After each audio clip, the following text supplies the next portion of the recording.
কালো গেঞ্জি গায়ে পুলিশের সামনে বুক টান করে দাঁড়ায় আবু সাইদ।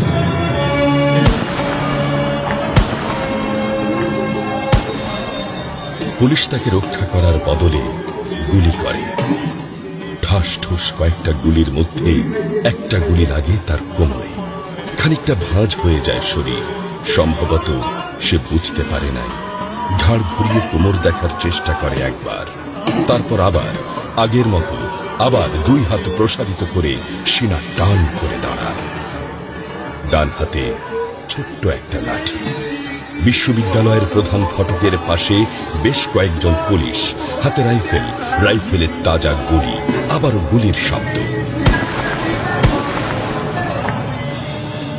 পরে গুলিটা কোথায় লাগলো বোঝা গেল না।